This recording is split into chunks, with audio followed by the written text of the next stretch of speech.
ফখরুদ্দিন রাজি আলাইহি রাহমা, ওনার যদি পীর ও মুর্শিদের প্রয়োজন হয়, আমাদের দরকার আছে না নাই? ওই ইরাকের স্ত্রী, মনে আছে তো আপনাদের? স্বামীকে বলছে, স্বামী সময় তো পার করে দিয়েছ, আর কতদিন কাটাবা দুনিয়ার জমিনে, একজন হক্কানি রব্বানি পীরের হাতে হাত দিয়ে তুমি বায়াত হয়ে নাও। স্বামী বলছে, স্ত্রী আমি তো অনেকের ঘরে গিয়েছি, অনেকের দুয়ারে গিয়েছি, অনেকের দরবারে গিয়েছি, কিন্তু ওখানে গিয়ে আমি হক্কানি রব্বানি পীর ও মুর্শিদ পাই নাই, আমি কার হাতে হাত দেব? তখন স্ত্রী বলে, স্বামী এত কিছু আমি আজকে জানি না, আজকের মধ্যে যদি তুমি হক্কানি রব্বানি পীরের হাতে হাত দিয়ে যদি মুরিদ না হও, আগামীকাল সকাল হতে দেরি হবে, আমি তোমার ঘর ছেড়ে চলে যাব, তোমার সাথে আমি আর সংসার করব না। স্ত্রী যখন এই কথা বলেছে, স্বামীর অন্তরে তো টেনশন শুরু হয়েছে, স্বামীর অন্তরে চিন্তা শুরু হয়েছে। এমন এক স্বামী ছিল, তাহাজ্জুদ গুজারি, নেককার আল্লাহর বান্দা, তাহাজ্জুদের নামাজ পড়ে আল্লাহর দরবারে হাত তুলে দিয়েছে, মালিক আমার স্ত্রী আমাকে বলেছে আজকের মধ্যে যেন আমি একজন হক্কানি রব্বানি পীর ও মুর্শিদের হাতে হাত দিয়ে দিই। আল্লাহ আমি তোমার দরবারে হাত তুলছি, আমি ঘরের দরজা খুলে যাকেই পাবো আল্লাহ আমি তাকে পীর ও মুর্শিদ হিসাবে কবুল করে নেব, তুমি আমার জন্য একজন হক্কানি রব্বানি পীর ও মুর্শিদ পাঠিয়ে দাও। সুবহানাল্লাহ। তিনি তাহাজ্জুদ শেষ করেছেন, তাহাজ্জুদ শেষ করে ঘরের দরজা খুললেন, দেখছেন তিনজন বান্দা রাস্তা দিয়ে হেঁটে যাচ্ছে, দুইজন সামনে একজন পেছনে। ওই বান্দা দৌড়ে গিয়ে পেছনের জনকে দুই পা ধরে বসে গেলেন, ধরে ডাক দে, ও আল্লাহর ওলি, ও আল্লাহর মকবুল, ও হুজুর আপনার হাতে হাত দিয়ে আমি আজকে বায়াত গ্রহণ করব, আপনি আমাকে মুরিদ হিসাবে কবুল করুন, আমি আপনাকে পীর হিসাবে কবুল করব। তখন ওই বান্দার নিচের দিকে তাকিয়ে বলে, কে এটাকে? বলে আমি। বলে আপনি কে? বলে আমি ঘর থেকে বের হয়েছি, আল্লাহর কাছে দোয়া করেছি, ঘরের দরজা খুলে যাকে দেখবো তাকে পীর ও মুর্শিদ হিসাবে কবুল করে নেব। আল্লাহ আপনাকে পাঠিয়েছেন, কারণ পৃথিবীর বুকে তাহাজ্জুদের নামাজের দোয়া আল্লাহ কোনোদিন ফেরত দেয় না। আমি দোয়া করেছি, আল্লাহ কবুল করেছে, দরজা খোলার সাথে সাথে আপনাকে পেয়েছি। তখন ওই বান্দা বলছে, ভাই আমি কোনো পীর ও মুর্শিদ না, আমি কোনো আল্লাহর বলি না, আমি একজন গুনাহগার বান্দা। বলে, হ্যাঁ হুজুর, যারা নেককার তারা নিজেদেরকে গুনাহগার হিসাবে প্রমাণ দেয়, যারা নেককার তারা নিজেকে গুনাহগার হিসাবে পরিচয় দেয়। নেককার কখনো বলে না তিনি নেককার। যেগুলো আমাদের সমাজের মধ্যে একটু একটু ফিডিং পাডিং করে, এগুলা কেউ নেককার না রে বাবা। তসবিটা ধরতে জেনেছে, মনে করে নিজেকে অনেক বড় নেককার। নামাজের মুসল্লায় বসতে জেনেছে, মনে করে নিজেকে অনেক বড় ইবাদতকারী। একবার থেকে দুইবার হজে যাওয়া শুরু করেছে, নাম লাগিয়ে দিয়েছে হাজী সাহেব। আলহাজ না ডাকলে চোখে মুখে রাগের ছাপ বসে আছে, আলহাজ না ডাকলে কত রাগান্বিত হয়ে যায় সমাজের মধ্যে। যদি আমাদের মধ্যে দানবীর আছে, এরা তো মানুষকে দেখানোর জন্য দান করে, নেককার তো আমাদের সমাজে নাই। যারা আছে সবাই শুধু রিয়াকারী। কথা বলেন ঠিক না বেঠিক? একজনের নেককার নয়, সবাই রিয়াকারী। এরা শুধু মানুষকে দেখায়, লৌকিকতা করে। আর আমার নবী বলে, উম্মত রিয়া হচ্ছে শিরিকে আসগর। শিরিকে আসগর এটা ছোট শিরিক, যেটা তুমি বুঝতে পারছো না। তুমি হাঁটতে বসতে রিয়া দেখাচ্ছ, হাতে তসবিহ নিয়ে মানুষের সাথে কথা বলছো, কথা যখন বলছো কথা বলবা, কিন্তু তসবিহ গনার বাহানা ধরে বলে সুবহানাল্লাহ সুবহানাল্লাহ, এটা তো তসবিহ গনছো না, মানুষের অন্তরে বিশ্বাস নেওয়াচ্ছ তুমি কত বড় নেককার। অথচ আমার বাবারা, পৃথিবীর বুকে এমনও আল্লাহর ওলি আছে, হুজুর হুজুর পিরানে পীর দস্তগীর মাহবে সুবহানি, কুতুবে রব্বানি, গাউসে সমদানি, হুজুর আব্দুল কাদের জিলানি, ইনি এমন এক আল্লাহর ওলি ছিলেন পৃথিবীর বুকে, যিনি এশারের নামাজের উযু দিয়ে ফজরের নামাজ আদায় করেছে 40টা বছর। আর হুজুরে বলি না সুবহানাল্লাহ। নেককার তো ইনাদেরকে বলা হয়, নেককার তো ইনারা। এমন আল্লাহর ওলি আছেন, তসবিহ গুনছেন কাপড়ের ভেতরে, হঠাৎ করে মুরিদের তসবিহ দেখে ফেলেছে, তসবিহ নিক্ষেপ করে দিয়ে আল্লাহর দরবারে ফরিয়াদ করছে, মালিক আমি তো দেখানোর জন্য ইবাদত করি নাই, মুরিদ দেখে ফেলেছে, আল্লাহ তুমি আমাকে মাফ করে দাও। ইনাদেরকে বলা হয় আল্লাহর ওলি, নেককার নেককার নেককার। আমাদের সমাজে নেককার নাই, আমাদের সমাজে রিয়াকারী আছে। কথা বলেন ঠিক কিনা?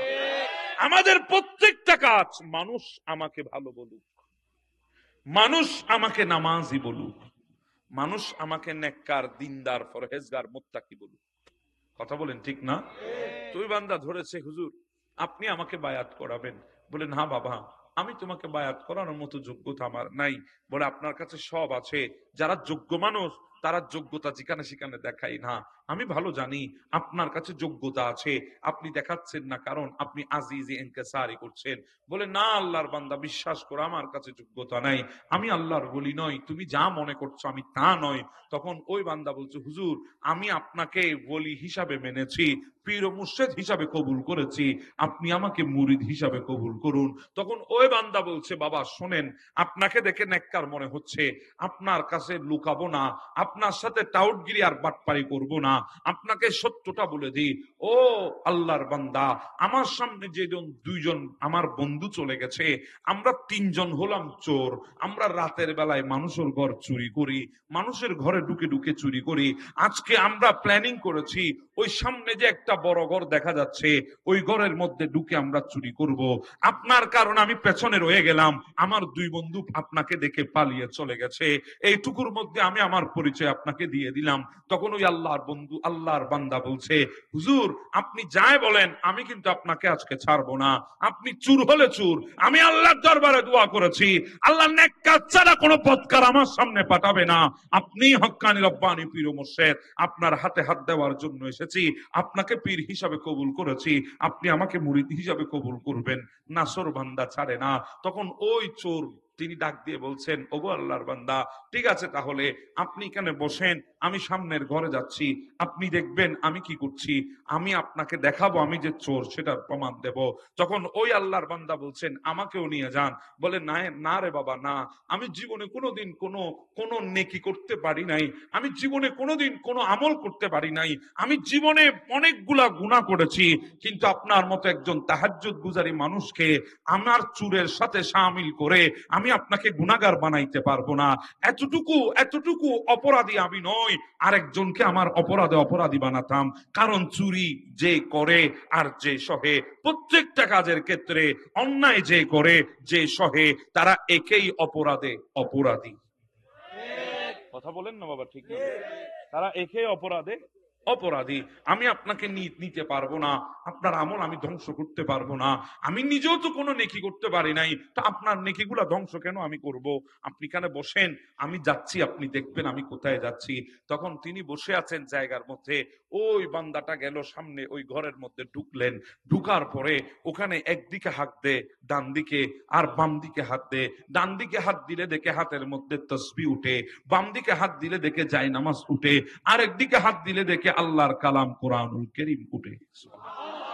বলে কি রে বাবা, বাহির থেকে তো মনে হয়েছে বিরাট এক রাজপ্রাসাদ, স্বর্ণ অলংকার রূপা চাঁদি ছাড়া কিছুই থাকবে না, কিন্তু এখানে তো কিছুই নাই, যেদিকে হাত দিই সেদিকে তসবিহ, না হলে যায় নামাজ, না হলে কোরআন, কিছুই তো দেখতে পাচ্ছি না। এগুলা কি গর্ত অনেক বড়, মনে করেছি ভেতরে সয় সম্পদ অনেক বেশি, কিন্তু না, উপরে ফিটফাট ভেতরে সদরঘাট। কথা বলেন ঠিক না? কিছুই তো পাচ্ছি না। তখন এই বান্দা হঠাৎ করে শুনতে পেলেন ঘরের দুয়ারে কে জানি আঘাত করছে, কে জানি আঘাত করছে ঘরের দুয়ারের মধ্যে। এই বান্দা তাড়াতাড়ি করে চকির নিচে লুকিয়ে গেছে, খাটের নিচে লুকিয়ে গেছে, আর ভেতর থেকে একজন মানুষ ঘরের দরজা খুলে দিলেন।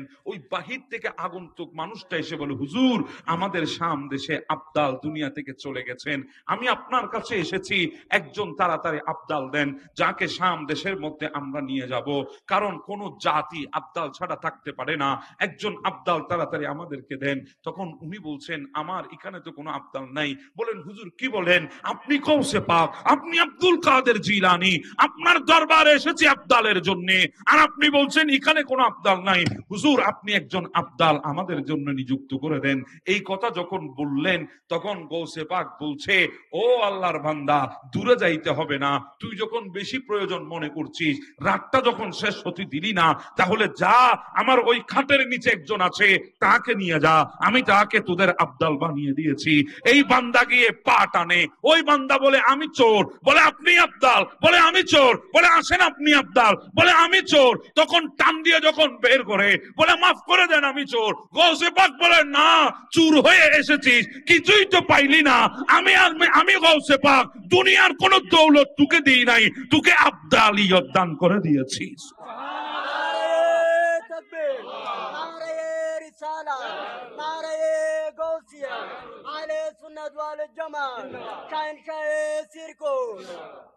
আবদালিয়ত দিয়ে দিয়েছি, যা তুই শাম দেশের আবদাল, তবে দাঁড়া, তোর একজন মুরিদ কিন্তু বাহিরে বসে আছে তোর হাতে হাত দেওয়ার জন্য। তাহাজ্জুদের নামাজে আল্লাহ দোয়া করেছেন, আল্লাহ তার দোয়া কবুল করেছে, তোকে আল্লাহ পাঠিয়েছে আমার ঘরে, আমি তোকে আবদালিয়ত দেব। তুই এখান থেকে বের হয়ে সর্বপ্রথম ওই তোর যেই মুরিদ তোকে তোর কাছে বায়াত নেওয়ার জন্য বসে আছে, তাকে আগে মুরিদ বানাই, তারপরে শামের দিকে রওনা হয়ে যা। এটাকে বলা হয় প্রদানকৃত। কি কৃত? আবার হতা বুঝতে লিখুন না হতা, এটাকে বলা হয় প্রদানকৃত বেলায়। আল্লাহর বলিরা দান করেন, কিংবা মা বাবা তারা মা বাবা দোয়া করেন, আল্লাহ বেলায়ত দান করেন। কথা বুঝতেছেন? এটা কি কৃত? প্রদানকৃত। আপনি কোন দিকে আল্লাহর বলির সোহবতে এসে বলি হয়ে গেছেন আপনিও বলতে পারবেন না। এজন্য আমার মুর্শিদে করিম দাদার হুজুর কেবলা বলতেন, এখানে অনেক ভাইয়েরা আছে যারা জামিয়ার খেদমত করতে করতে আল্লাহর বলি হয়ে গেছে, নিজেরাও জানে না। আমার পিরানে পীর দস্তগীর মাহবুব সুবহানী কুতুবে রব্বানী গৌসে সামদানি হুজুর আব্দুল কাদের জিলানীর দরবারে একজন বদনা ফকির ছিল। বদনা ফকির গৌসে পাকের দরবারে যারা আসতো, তখন তো আর এত উন্নত মানের শু ছিল না, এত উন্নত মানের জুতা ছিল না। তখন তো মানুষ খরম ব্যবহার করত। খরম শুধু দুইটা আঙ্গুল দিয়ে ধরতো, বাকিটা সবগুলা খোলা থাকতো, গাছের আর কি, রাস্তা দিয়ে চলতো, ধুলোবালি কদমের মধ্যে লেগে যেত। তো ইরাকের জমিন তো মরুভূমি, কথা বলেন ঠিক না? ওখান থেকে তো ধুলোবালি বেশি, বালি বেশি। তো গৌসে পাক পীর দস্তগীর মাহবুব সুবহানী কুতুবে রব্বানীর দরবারে যখন হুজুর গৌসে পাকের দরবারে যখন আগন্তুক মেহমানরা যখন আসতো, রাস্তা দিয়ে বালির মধ্যে হাঁটার কারণে তাদের পাগুলা বালিময় হয়ে যেত, নোংরা হয়ে যেত, ময়লা হয়ে যেত। তখন ওই বদনা ফকির বদনার মধ্যে পানি নিয়ে নিয়ে ওই গৌসে পাকের মেহমানদেরকে পা ধুয়ে এরপরে ভেতরে ঢুকাই দিতেন। এইভাবে গৌসে পাকের দরবারে খেদমত করেছে 1 বছর 2 বছর নয়, 40টা বছর। কয় বছর? 40 বছর খেদমত করেছে। 40 বছর খেদমত করেছেন। দেখতেছেন আস্তেছে চোর হয়ে যাচ্ছে আবদাল, আস্তেছে সাধারণ হয়ে যাচ্ছে অসাধারণ, আস্তেছে পাবলিক হয়ে যাচ্ছে আল্লাহর ওলি।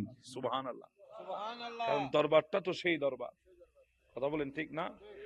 যারা আসে খালি হাতে, যাওয়ার সময় তারা থলে ভর্তি নিয়ে যায়। এটা তো সেই দরবার, আসতেছে আর নিয়ে নিয়ে যাচ্ছে। এই বদনা ফকির বলে, আমি তো 40 বছর খেদমত করলাম, কিছু তো পাইলাম না, আর থাকবো না, আমিও চলে যাব, আমি আর থাকবো না। মানুষ আসতেছে নিয়ে নিয়ে চলে যাইতেছে, আমি তো 40 বছর কিছুই তো পাইলাম না, আর থাকি লাভ কি, আমি চলে যাব। গেলেন গৌসে পাকের কাছে, হুজুর আমাকে বিদায় দিন, আমি চলে যাব, কিছুই তো পেলাম না। গৌসে পাক মুস্কি মুস্কি হাসে, পাস নাই? বলে না। ঠিক আছে, যা, তুই চলে যা, তুই যাবি গা, অসুবিধা নাই, দরবার যদি থাকে গোলামের অভাব নাই। কথা বলেন ঠিক না? যা, চলে যা, অসুবিধা নাই। চলে গেল ওই বান্দাটা। যাওয়ার পরে 2 জন কুতুবের সাথে দেখা রাস্তার পাশে। 2 জন কুতুবের সুরত সিরত দেখে, তাদের ইবাদত বন্দিগি দেখে ওই বদনা ফকির আকৃষ্ট হয়ে গেলেন। বলে, ওখানে তো কিছু পাই নাই, ইনাদের সাথে থেকে কিছু পাই কিনা দেখি। হুজুর আমি আপনাদের সাথে থাকবো। বলে, পারবে না? বলে, হুজুর আমি পারবো। যদি আমার সাথে থাকতে হয় 2টা কাজ করতে হবে। কি কাজ? একটা কাজ হচ্ছে, ক্ষুধা লাগলে বলা যাবে না, ক্লান্তি হলে বিশ্রাম নেওয়া যাবে না।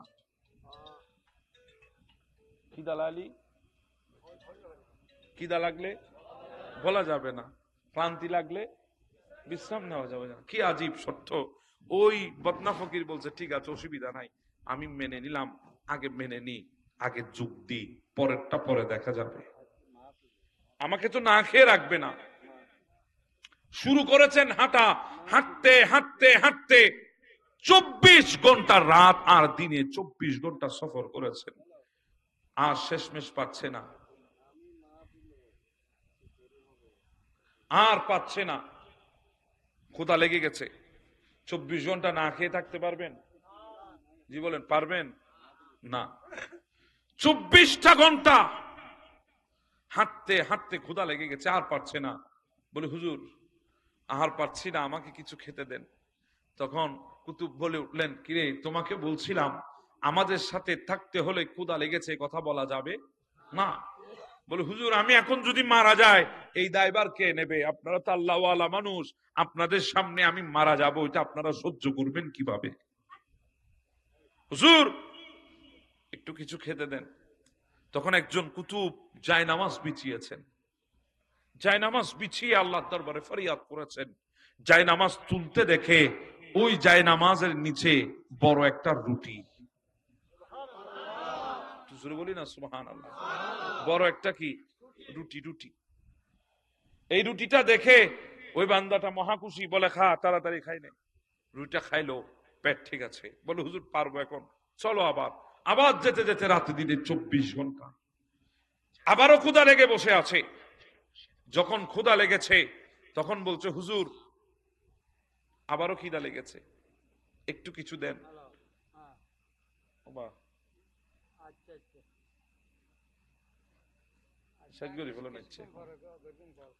আজি আর নগরিবেন হন লাইতে কি না বল আজি আর গিতন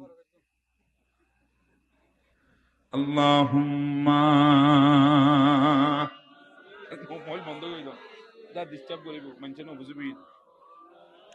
লাইতে কি না বল আজি আর কথাবার্তা হইতো না, খালি আজ সকালে যাও।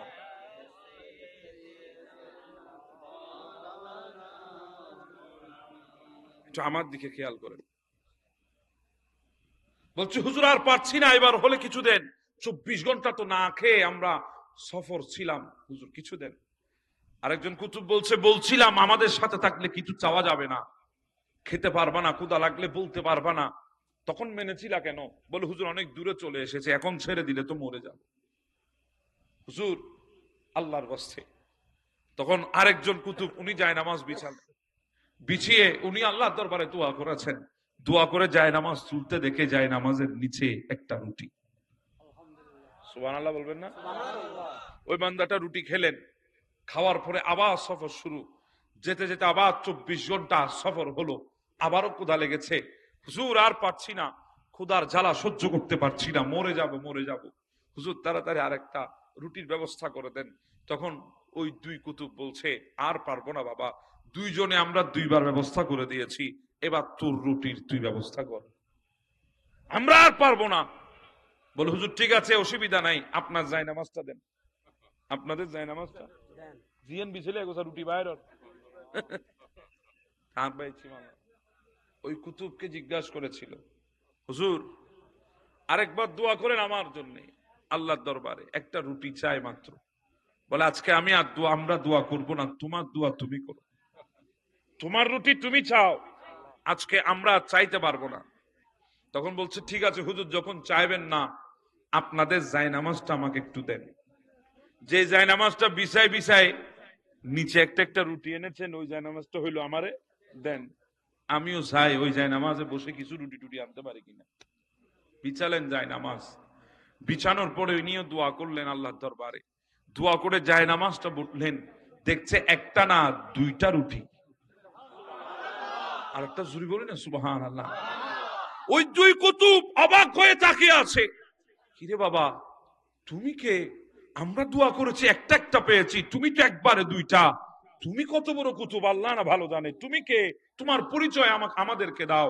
বলে হুজুর তুমি, আমি একজন সাধারণ মানুষ, সাধারণ পাবলিক, আমি এমন কোনো কিছু না।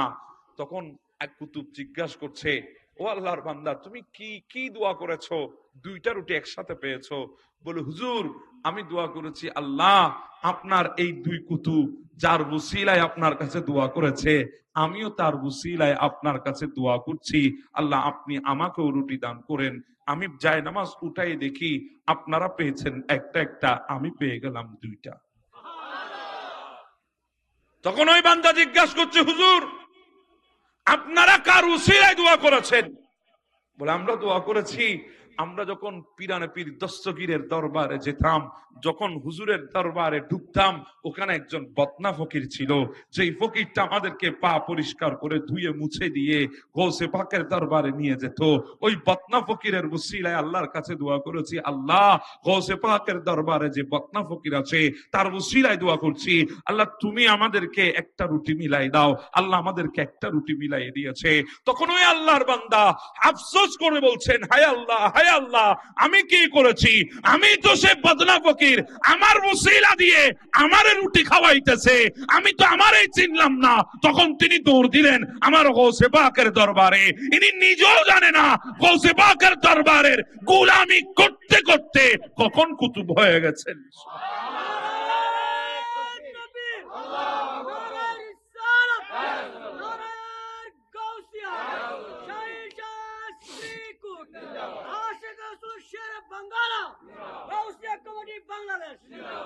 এটাকে বলা হয় প্রদানকৃত।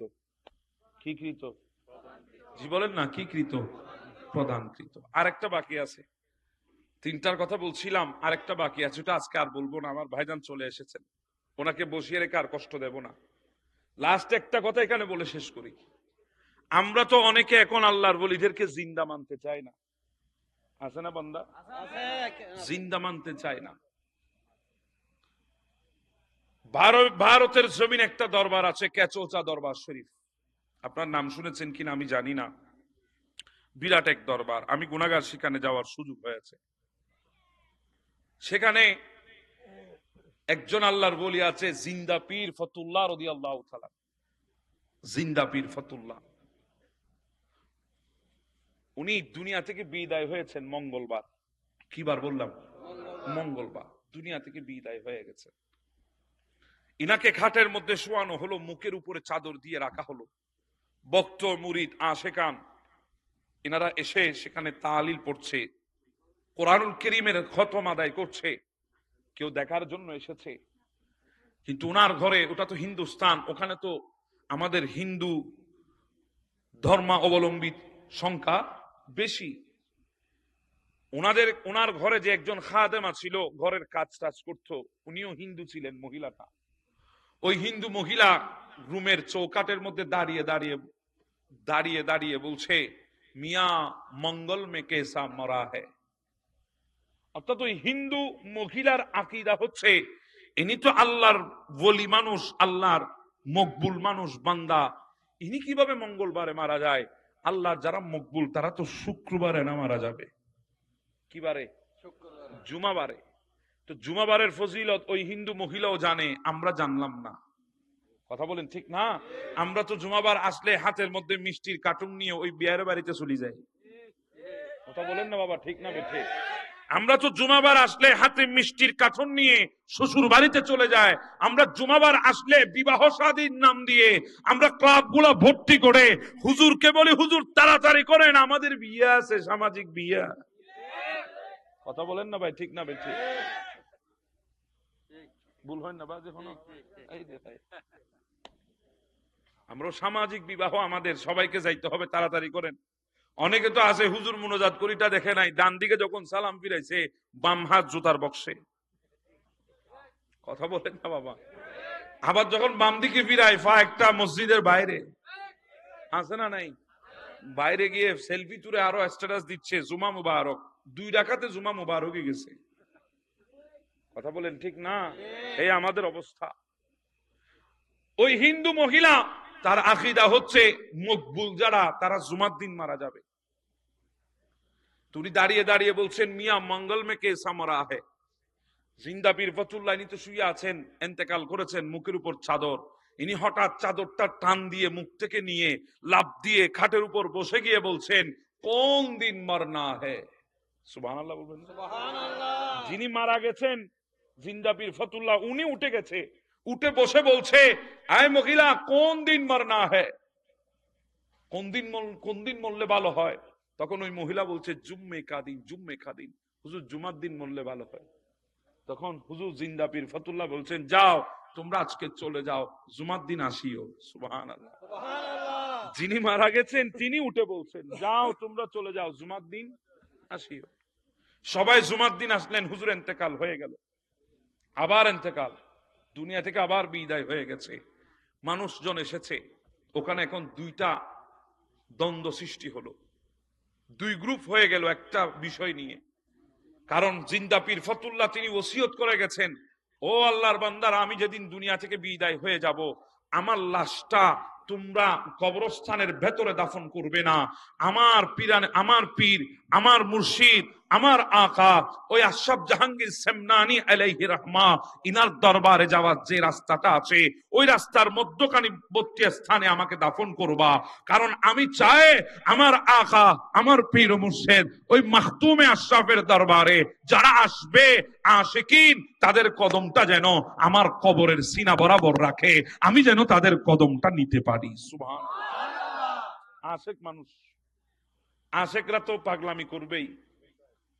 একদল বলছে উনি ওসিয়ত করেছেন, ওসিয়ত মানা কি? জি বলেন, ওসিয়ত মানা কি? ওমাইসা হ্যাঁ ওয়াজিব নাল ভাই ওর ডর নখতে পারলাম। ওসিয়ত মানা কি?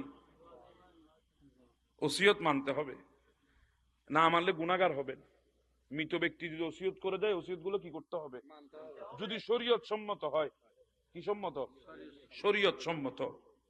তুমি ওসিয়ত করেছেন আমাকে কোথায় দাফন করবা? জি আন্নমাতে, রাস্তার উপরে।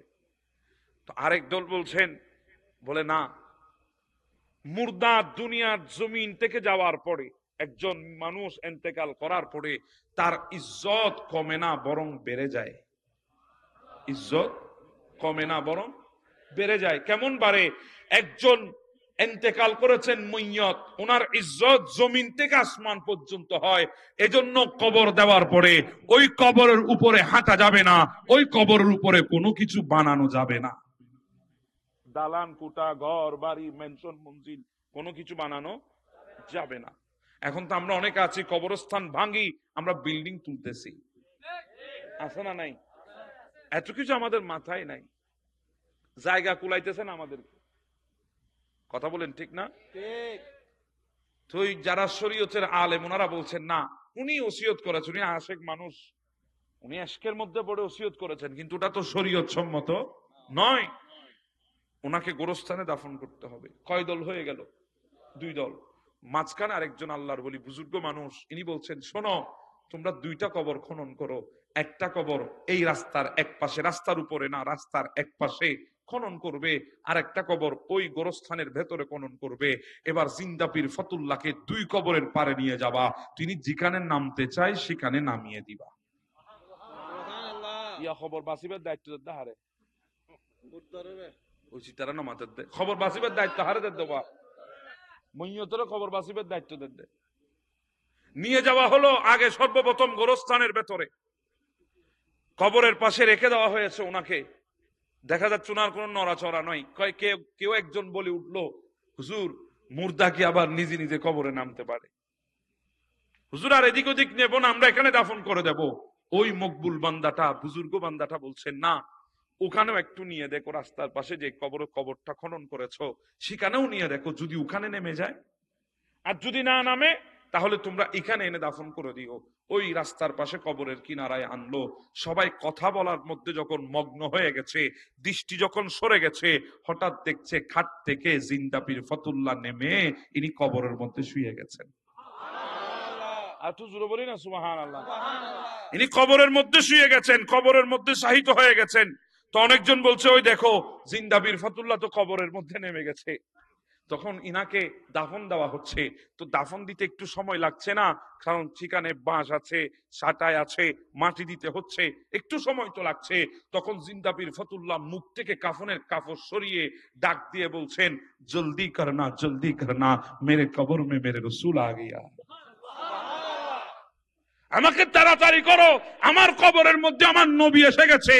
উপরে যে একজন মকবুল বান্দা, বুজুর্গ বান্দা ছিলেন, উনি বলছে, খামোশ রহো, তুম মরনে কা সুলুক ভি নেই জানতে। ওগো জিন্দা পীর ফতুল্লাহ, তুমি চুপ থাকো, মরলে মানুষ কি করতে হয় সেটাও তুমি জানো না, মরলে তো চুপ করে থাকতে হয়, তুমি তো চুপ করে নাই, তুমি তো কথাবার্তা বলতেছো, অতএব তুমি কথাবার্তা বলিও না, চুপ করে থাকো। সুবহানাল্লাহ।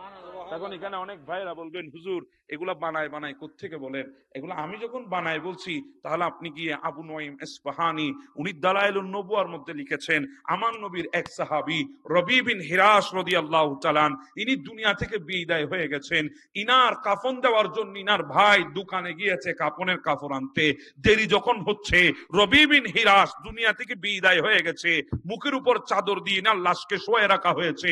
উনি হঠাৎ করে চাদরটা টান দিয়ে বলছে ফাইন্নান নবিয়্যা সাল্লাল্লাহু আলাইহি ওয়াসাল্লাম ইয়ান্তাজিরুস সালাতা আলাইয়া, ও দুনিয়ার মানুষ তাড়াতাড়ি আমাকে কাফনের কাপড় দাও, আমার নবী জানাজার মাঠে এসে আমার জন্য অপেক্ষা করতেছে। সুবহানাল্লাহ। এবার বলেন আপনি আমারটা আপনি মানবেন না, কিন্তু আবু নঈম ইসফাহানি উনার দালাইলুন নবুয়ার কথা তো আপনি খণ্ডাতে পারবেন না। রবি বিন হিরাস রাদিয়াল্লাহু তাআলা আনহুর কথাটাকে তো আপনি ফেলে দিতে পারবেন না। তাহলে বোঝা যায় দুনিয়ার বুকে এমনও কিছু আল্লাহর মকবুল বান্দা আছে যারা দুনিয়া থেকে যাওয়ার পরেও গোটা দুনিয়াদারির সমস্ত বান্দাগুলা সৃষ্টিগুলার অবস্থা সম্পর্কে ওয়াকিবহাল আছে। কথা বলেন ঠিক না বেঠিক? এটা তো ওনাদের কথা বললাম। আমাদের মতো সাধারণ পাবলিক আমরাও যখন দুনিয়া থেকে চলে যাব, ওই বলছিলাম একটা কথা, আল্লাহর দরবার থেকে রহমতের ফেরেশতা আসবে। যখন নেককার দুনিয়া থেকে বিদায় হবে, 2 লাইন ধরে ফেরেশতা বসে যাবে, মাদ্দাল বাসার, চোখের দৃষ্টি যদ্দূর যাবে তদ্দূর ধরে ওই রহমতের ফেরেশতা 2 লাইন ধরে বসে যাবে। মালাকুল মউত আজরাইল এসে ডাক দিবে, ইয়া আইয়াতুহান নাফসুত তাইয়্যিবা, ওগো পবিত্র আত্মা বের হয়ে যা। তখন পবিত্র আত্মা বের হয়ে যাবে। হাতের মধ্যে আজরাইল আলাইহিস সালাম সেকেন্ড পরিমাণ, চোখের পলক পরিমাণ রাখতে পারবে না। ওইদিকে ওই রহমতের ফেরেশতার দল দৌড় দিয়ে আসবে, এসে বলবে ওগো মালাকুল মউত ওই রূহটাকে আমাদেরকে দিয়ে দাও। বলে কেন? বলে কাফনুন মিন আকফানিল জান্নাহ হানুতি মিন হানুতিল জান্নাহ, আমরা জান্নাত থেকে কাপড়ের কাপড় নিয়ে এসেছি এই নেককারের রূহটাকে নিয়ে যাওয়ার জন্য। জান্নাত থেকে সুগন্ধি এনেছি এই নেককারকে সুগন্ধি দেওয়ার জন্য। নিয়ে যাবে প্রথম আসমানে, চারিদিকে সুগন্ধি ছড়িয়ে পড়বে। বাকি ফেরেশতাগুলো জিজ্ঞাসা করবে এটা কে? তখন ওই রহমতের ফেরেশতা জবাব দেবে ফুলান ইবনে ফুলান, অমুকের বেটা অমুক। প্রথম আসমান, দ্বিতীয়, চতুর্থ, পঞ্চম, ষষ্ঠ, সপ্তম আসমান পেরিয়ে যখন উপরে যাবে, আল্লাহ বলছে ও আমার ফেরেশতা থামো, আর উপরে আনিও না। আমার বান্দার আমলটা ইল্লিয়িন নামক একটা জগৎ আমি রেখেছি সপ্তম আসমানের উপরে, ওখানে লিপিবদ্ধ করে দিয়ে আমার বান্দার রূহটা নিয়ে যাও, যেখানে তাকে দাফন করা হচ্ছে সেখানে রূহটা তাকে আবার দিয়ে আসো। তাহলে কি বুঝলেন?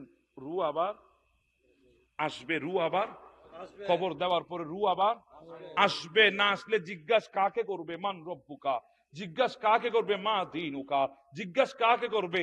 মা হাযার রাজুলু আল্লাযী বুইসা ফীকুম, কাকে জিজ্ঞাসা করবে? মৃতকে তো জিজ্ঞাসা করে না, জীবিতকেই তো জিজ্ঞাসা করে। সুবহানাল্লাহ বলবেন না? তো এটা তো নেককারের কথা বললাম, যার জান কবজ করা হবে। ইয়া আইয়াতুহান নাফসুল খাবিসা বলে, ও গুনাহগারের রূহ বের হয়ে যা আল্লাহর শাস্তির জন্য। ওই গুনাহগারের রূহটাও ওই জাহান্নামের ফেরেশতারা এসে নেবে, আগুনের বস্তার মধ্যে নিয়ে যাবে প্রথম আসমানে, দুর্গন্ধ ছড়াবে। ফেরেশতারা জিজ্ঞাসা করবে কে? বলে ফুলান ইবনে ফুলান, অমুকের বেটা অমুকের রূহ। প্রথম আসমান বরাবর নিয়ে যাবে।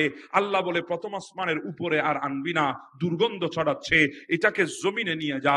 জমিনের নিচে সিজ্জিন নামক একটা জায়গা আছে গুনাহগারের আমল রাখার জন্য, ওখানে তার আমলটা রেখে রূহটা তাকে যেখানে দাফন করেছে সেখানে দিয়ে আয়।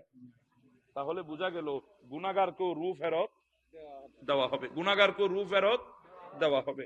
তো অতএব এবার বুঝেন, খবর দেওয়ার পরে সবাই কি জিন্দা? খবর দেওয়ার পরে মইয়ত দেখে, শুধু দেখে না, আমরা যে রাস্তা দিয়ে হাঁটি অনেক সময় আমরা স্যান্ডেলের আওয়াজ শুনতে পাই না, কিন্তু গোরস্থানের মুর্দাগুলো স্যান্ডেলের আওয়াজ পর্যন্ত শুনতে পায়।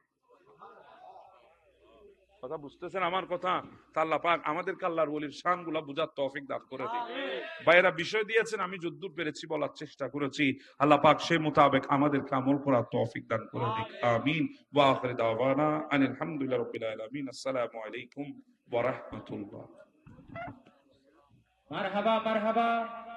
এতক্ষণ যাবত আপনাদের সম্মুখে কোরআন ও হাদিসের আলোকে নির্দিষ্ট বিষয়বস্তুর উপর আলোচনা করেছেন পতেঙ্গা তৈরিয়া তাহিরিয়া কেন্দ্রীয় শাহী জামে মসজিদের সম্মানিত খতিব সাহেব সাহেব মাওলানা আকর্ষণের আগমন ভারতীয় দরবার শরীফের নায়েবে সাজ্জাদান সিনের আগমন মোকাম্মারি হুজুরের আগমন মারহাবা মারহাবা। আমাদের মঞ্চে এসে উপস্থিত হয়েছেন আজকের মাহফিলের সম্মানিত প্রধান আকর্ষণ, এদেশের লাখো কোটি শূন্য জনতার প্রাণের স্পন্দন আলামিন বারিয়া দরবার শরীফের নাইবে সাজ্জাদান আসীন শেখ মাওলানা সৈয়দ মুকাররম বারি মাদ্দাতুল আলী। সকলে বলে উচ্চ স্বরে মারহাবা। আলহামদুলিল্লাহ বলি সবাই, আরো জোরে বলি, মোহাব্বতের আওয়াজে বলি আলহামদুলিল্লাহ। ও মারিতে গরমও কি যখন ইতে বুঝের মাহফিলুর আদব, শুধু টুবিও নওয়াজ দিতে আল্লাহুম্মা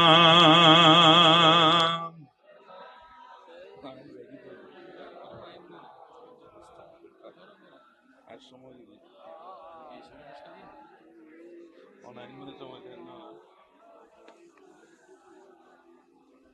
আপনারা আমার দিকে মনোযোগ আছে না? আর বদ্দার দিকে, আর বদ্দার মিকে গিয়ে গিয়ে বের করুন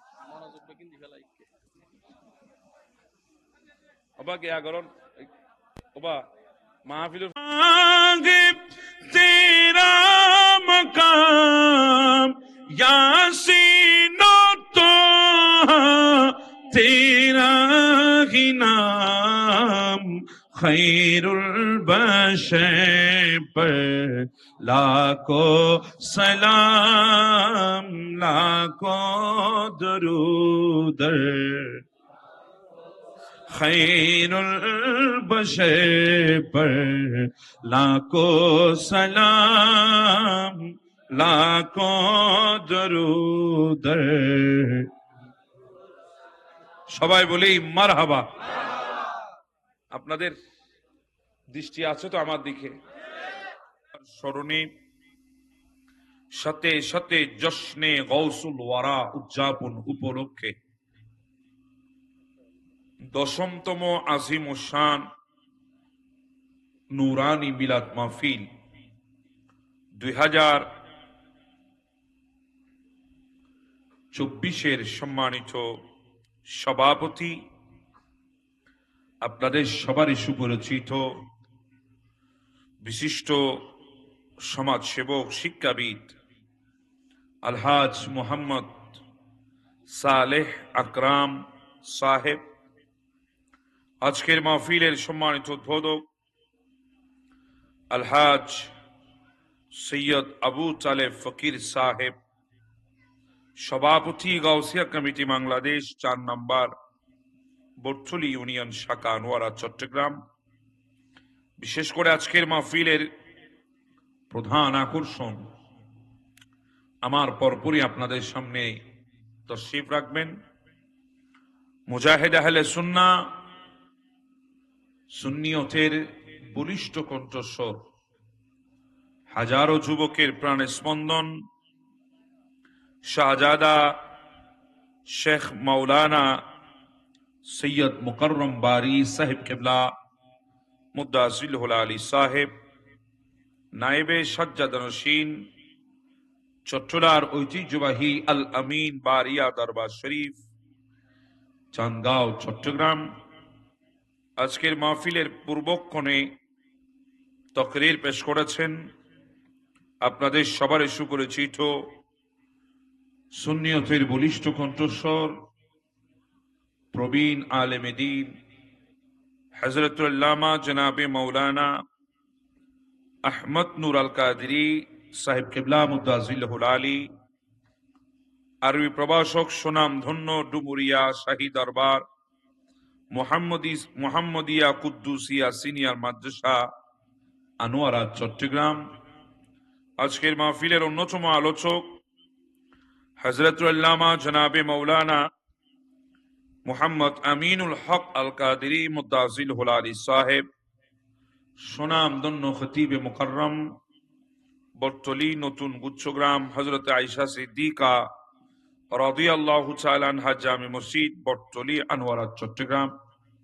আজকের মাহফিলের অসংখ্য বিশেষ অতিথিবৃন্দ, আমার ডানে এবং বামে হযরত উলামায়ে কেরাম, বিশেষ করে আমার সামনে বসা দিনদার, ইমানদার, পরহেজগার, মুত্তাকি আমার রসুলের উম্মতিরা, বাবার বয়সী মুরব্বীরা, সমবয়সী বন্ধুরা, স্কুল, কলেজ, ইউনিভার্সিটি, মাদ্রাসার মেধাবী শিক্ষার্থী ভাইরা, পর্দার অন্তরালে ওয়াজ ও নসিহত শ্রবণের উদ্দেশ্য অবস্থানরত মা ও বোনেরা, কচি কাঁচা কলিজা টুকরা সোনামণিরা, ইন্তেজামিয়া কমিটির সকল সদস্য ভাইরা, বাবারা, আসসালামু আলাইকুম ওয়া রাহমাতুল্লাহি তাআলা ওয়া বারাকাতুহু।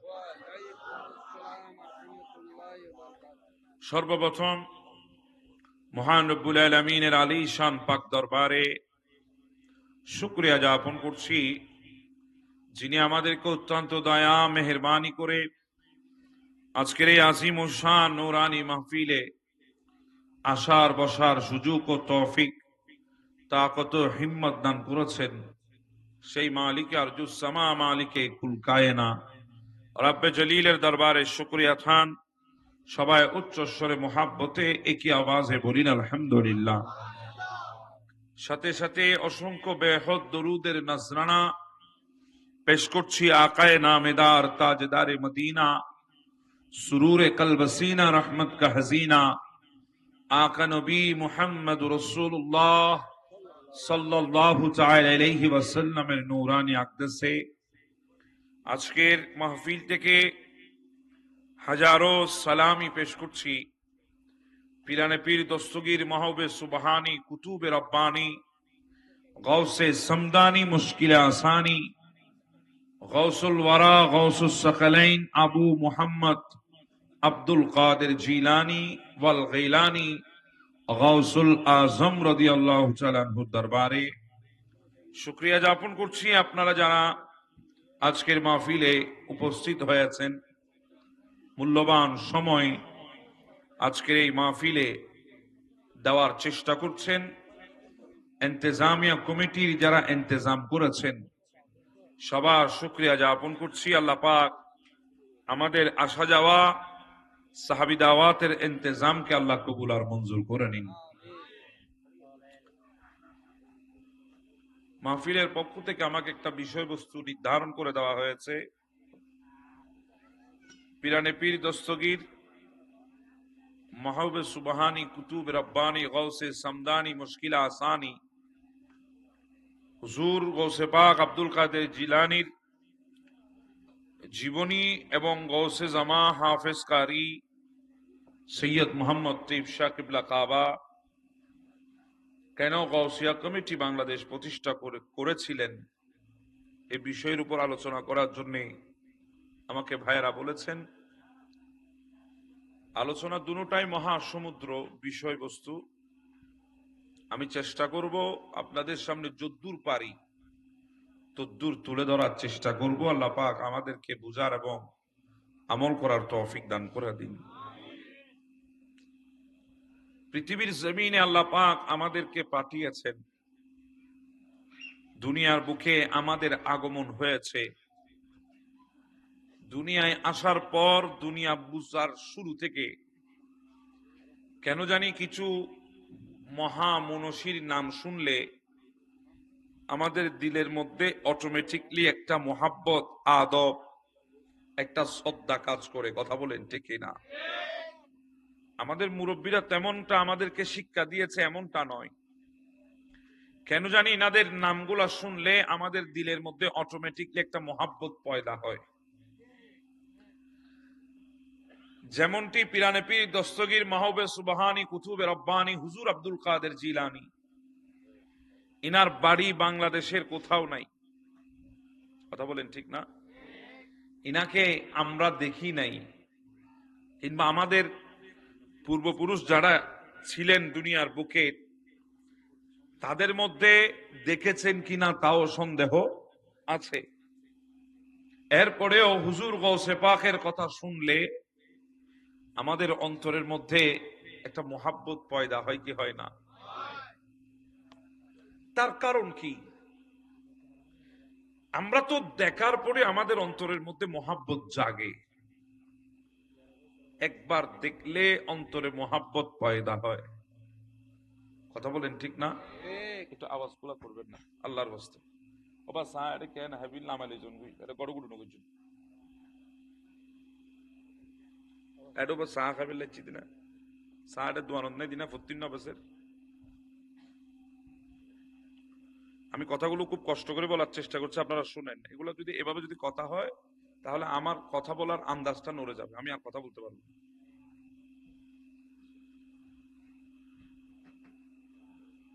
ফখরুদ্দিন রাজি আলাইহি রাহমা, ওনার যদি পীর ও মুর্শিদের প্রয়োজন হয় আমাদের দরকার আছে না নাই? ওই ইরাকের স্ত্রী মনে আছে তো আপনাদের? স্বামীকে বলছে, স্বামী সময় তো পার করে দিয়েছো, আর কতদিন কাটাবা দুনিয়ার জমিনে? একজন হক্কানি রব্বানি পীরের হাতে হাত দিয়ে তুমি বায়াত হয়ে নাও। স্বামী বলছে, স্ত্রী আমি তো অনেকের ঘরে গিয়েছি, অনেকের দুয়ারে গিয়েছি, অনেকের দরবারে গিয়েছি, কিন্তু ওখানে গিয়ে আমি হক্কানি রব্বানি পীর মুর্শিদ পাই নাই, আমি কার হাতে হাত দেব? তখন স্ত্রী বলে, স্বামী এত কিছু আমি আজকে জানি না, আজকের মধ্যে যদি তুমি হক্কানি রব্বানি পীরের হাতে হাত দিয়ে যদি মুরিদ না হও, আগামীকাল সকাল হতে দেরি হবে, আমি তোমার ঘর ছেড়ে চলে যাব, তোমার সাথে আমি আর সংসার করব না। স্ত্রী যখন এই কথা বলেছে, স্বামীর অন্তরে তো টেনশন শুরু হয়েছে, স্বামীর অন্তরে চিন্তা শুরু হয়েছে। এমন এক স্বামী ছিল তাহাজ্জুদ গুজারি, নেককার আল্লাহর বান্দা, তাহাজ্জুদের নামাজ পড়ে আল্লাহর দরবারে হাত তুলে দিয়েছে, মালিক আমার স্ত্রী আমাকে বলেছে আজকের মধ্যে যেন আমি একজন হক্কানি রব্বানি পীর মুর্শিদের হাতে হাত দিয়ে দিই। আল্লাহ আমি তোমার দরবারে হাত তুলছি, আমি ঘরের দরজা খুলে যাকেই পাবো আল্লাহ আমি তাকে পীর মুর্শিদ হিসাবে কবুল করে নেব, তুমি আমার জন্য একজন হক্কানি রব্বানি পীর মুর্শিদ পাঠিয়ে দাও। সুবহানাল্লাহ। তিনি তাহাজ্জুদ শেষ করেছেন, তাহাজ্জুদ শেষ করে ঘরের দরজা খুললেন, দেখছেন তিনজন বান্দা রাস্তা দিয়ে হেঁটে যাচ্ছে, দুইজন সামনে একজন পেছনে। ওই বান্দা দৌড়ে গিয়ে পেছনের জনকে দুই পা ধরে বসে গেলেন, ধরে ডাক দে, ও আল্লাহর ওলি, ও আল্লাহর মকবুল, ও হুজুর আপনার হাতে হাত দিয়ে আমি আজকে বায়াত গ্রহণ করব, আপনি আমাকে মুরিদ হিসাবে কবুল করুন, আমি আপনাকে পীর হিসাবে কবুল করব। তখন ওই বান্দার নিচের দিকে তাকিয়ে বলে, কে এটাকে? বলে আমি। বলে আপনি কে? বলে আমি ঘর থেকে বের হয়েছি, আল্লাহর কাছে দোয়া করেছি, ঘরের দরজা খুলে যাকে দেখবো তাকে পীর ও মুর্শিদ হিসাবে কবুল করে নেব। আল্লাহ আপনাকে পাঠিয়েছেন, কারণ পৃথিবীর বুকে তাহাজ্জুদের নামাজের দোয়া আল্লাহ কোনোদিন ফেরত দেয় না। আমি দোয়া করেছি, আল্লাহ কবুল করেছে, দরজা খোলার সাথে সাথে আপনাকে পেয়েছি। তখন ওই বান্দা বলছে, ভাই আমি কোনো পীর মুর্শিদ না, আমি কোনো আল্লাহর বলি না, আমি একজন গুনাহগার বান্দা। বলে হ্যাঁ হুজুর, যারা নেককার তারা নিজেদেরকে গুনাহগার হিসাবে প্রমাণ দেয়, যারা নেককার তারা নিজেকে গুনাহগার হিসাবে পরিচয় দেয়। নেককার কখনো বলে না তিনি নেককার। যেগুলো আমাদের সমাজের মধ্যে একটু একটু ফিডিং পাডিং করে, এগুলা কেউ নেককার না রে বাবা। তসবিটা ধরতে জেনেছে, মনে করে নিজেকে অনেক বড় নেককার। নামাজের মুসল্লায় বসতে জেনেছে, মনে করে নিজেকে অনেক বড় ইবাদতকারী। একবার থেকে দুইবার হজে যাওয়া শুরু করেছে, নাম লাগিয়ে দিয়েছে হাজী সাহেব।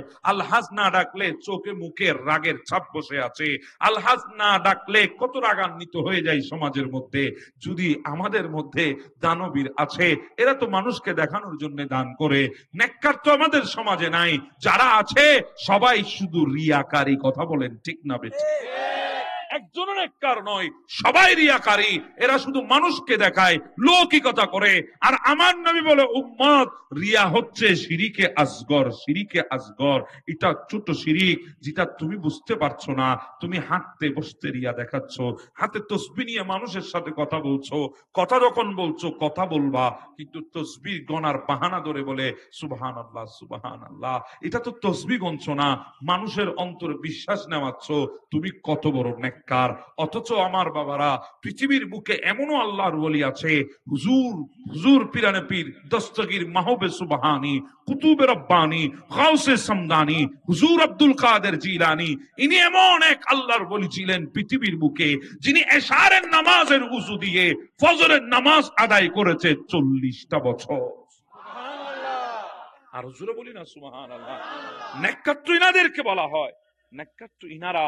এমন আল্লাহর ওলি আছেন, তসবিহ গুনছেন কাপড়ের ভেতরে, হঠাৎ করে মুরিদের তসবিহ দেখে ফেলেছে, তসবিহ নিক্ষেপ করে দিয়ে আল্লাহর দরবারে ফরিয়াদ করছে, মালিক আমি তো দেখানোর জন্য ইবাদত করি নাই, মুরিদ দেখে ফেলেছে, আল্লাহ তুমি আমাকে মাফ করে দাও।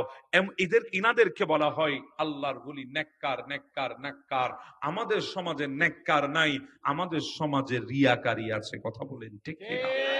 আমাদের প্রত্যেকটা কাজ, মানুষ আমাকে ভালো বলুক, মানুষ আমাকে নামাজি বলুক, মানুষ আমাকে নেককার দিনদার ফরহেজগার মুত্তাকি বলুক।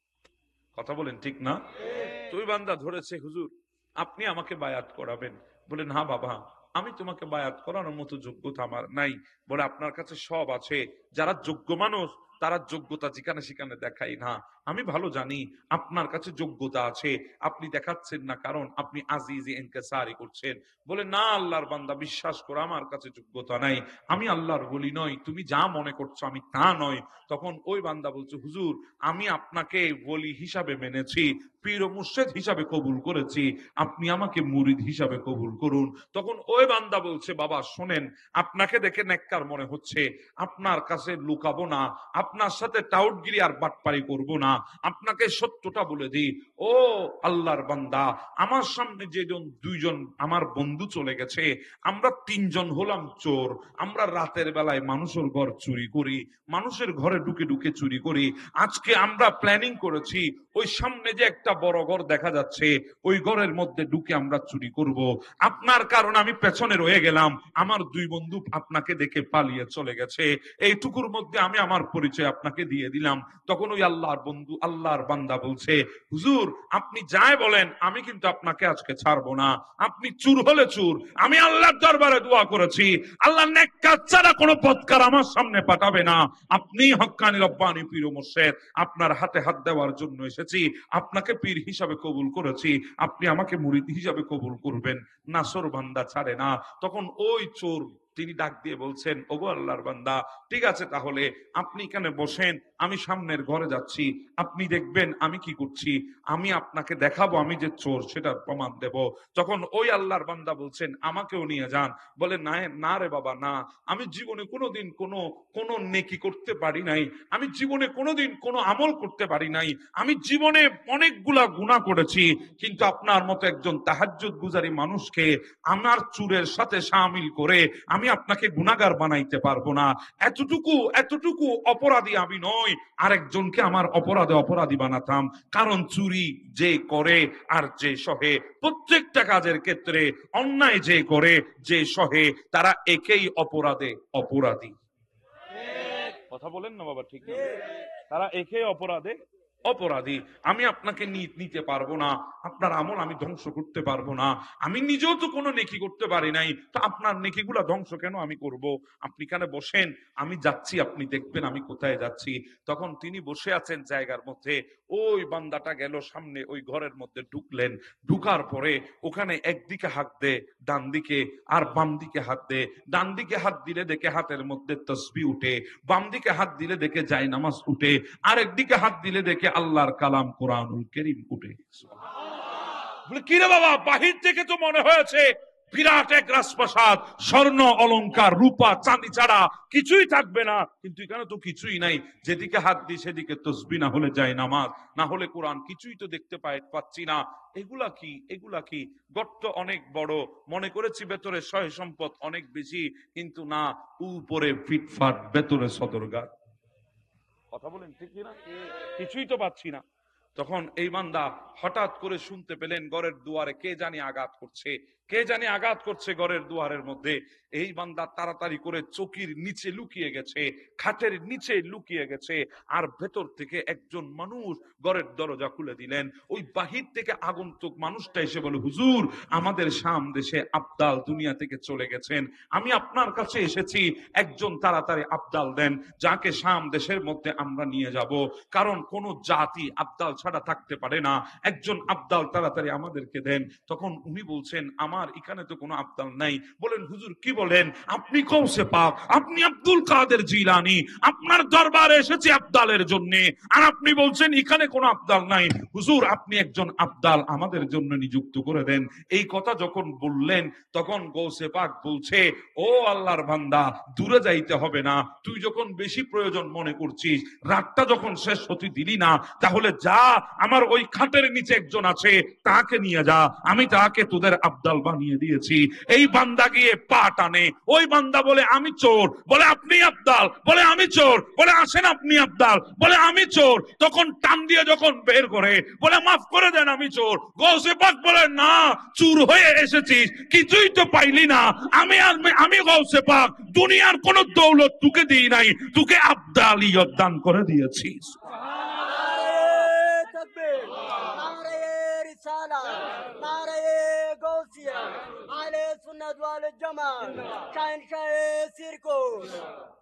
আবদালিয়ত দিয়ে দিয়েছি, যা তুই শাম দেশের আবদাল, তবে দাঁড়া, তোর একজন মুরিদ কিন্তু বাহিরে বসে আছে, তোর হাতে হাত দেওয়ার জন্য তাহাজ্জুদের নামাজে আল্লাহ দোয়া করেছেন, আল্লাহ তার দোয়া কবুল করেছে, তোকে আল্লাহ পাঠিয়েছে আমার ঘরে, আমি তোকে আবদালিয়ত দেব।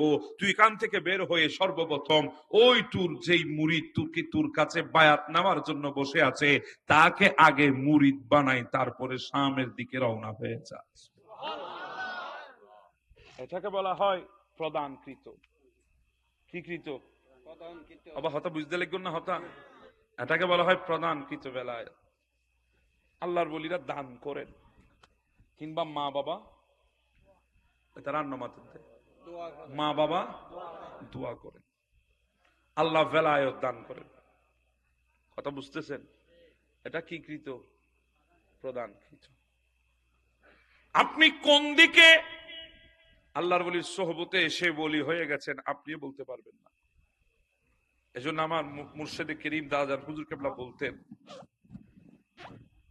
এখানে অনেক ভাইয়েরা আছে যারা জামিয়ার খেদমত করতে করতে আল্লাহর বলি হয়ে গেছে, নিজেরাও জানে না। আমার পিরানে পীর দস্তগীর মাহবুব সুবহানী কুতুবে রব্বানী গৌসে সামদানি হুজুর আব্দুল কাদের জিলানীর দরবারে একজন বদনা ফকির ছিল। বদনা ফকির গৌসে পাকের দরবারে যারা আসতো, তখন তো আর এত উন্নত মানের শু ছিল না, এত উন্নত মানের জুতা ছিল না। তখন তো মানুষ খরম ব্যবহার করত। খরম শুধু দুইটা আঙ্গুল দিয়ে ধরতো, বাকিটা সবগুলা খোলা থাকতো, গাছের আর কি, রাস্তা দিয়ে চলতো, ধুলাবালি কদমের মধ্যে লেগে যেত। তো ইরাকের জমিন তো মরুভূমি, কথা বলেন ঠিক না? ওখান থেকে তো ধুলোবালি বেশি, বালি বেশি। তো গৌসে পাক পীর দস্তগীর মাহবুব সুবহানী কুতুবে রব্বানীর দরবারে যখন হুজুর গৌসে পাকের দরবারে যখন আগন্তুক মেহমানরা যখন আসতো, রাস্তা দিয়ে বালির মধ্যে হাঁটার কারণে তাদের পাগুলা বালিময় হয়ে যেত, নোংরা হয়ে যেত, ময়লা হয়ে যেত।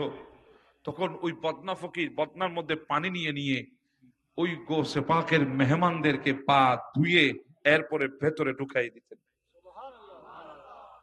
এইভাবে গৌসে পাকের দরবারে খেদমত করেছে 1 বছর 2 বছর নয়, 40টা বছর।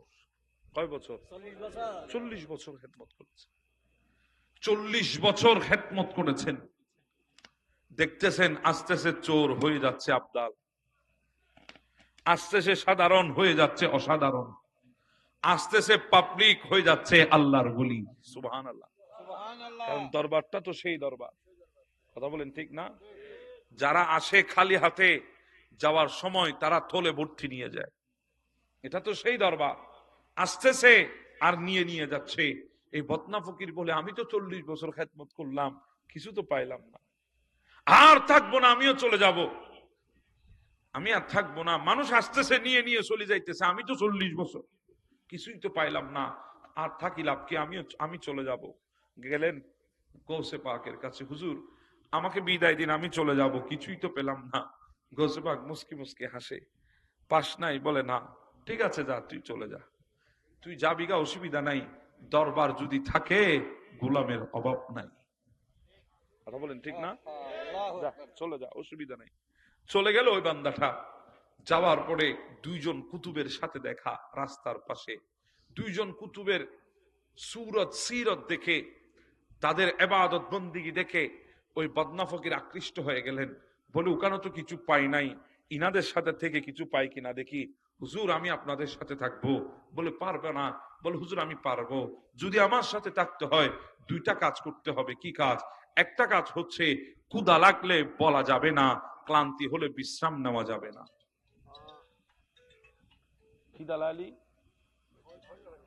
খিদা লাগলে বলা যাবে না, ক্লান্তি লাগলে বিশ্রাম নেওয়া যাবে না। কি আজীব সত্য।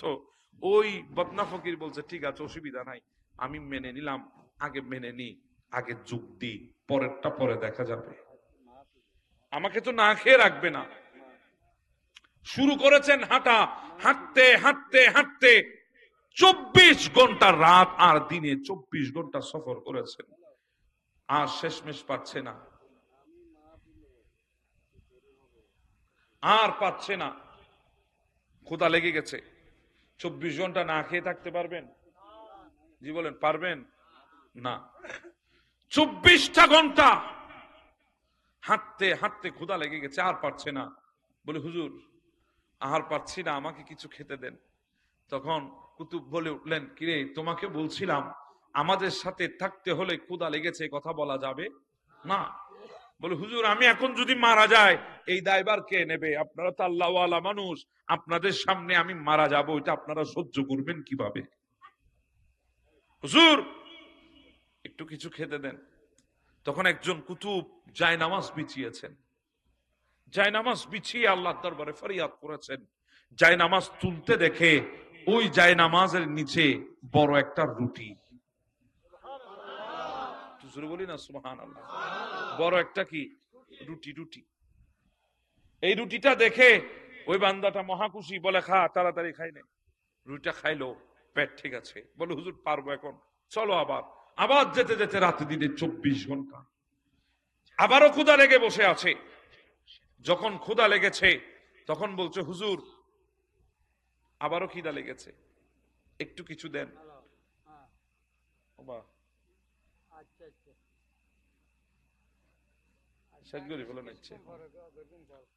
আজি আর নগরিবেন হন লাইতে কি না বলে আজি আর গিতন।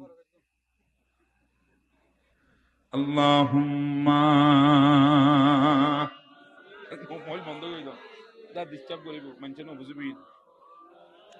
লাইতে কি না বলে আজি আর কথাবার্তা হইতো না, খালি আজ সকালে যাও।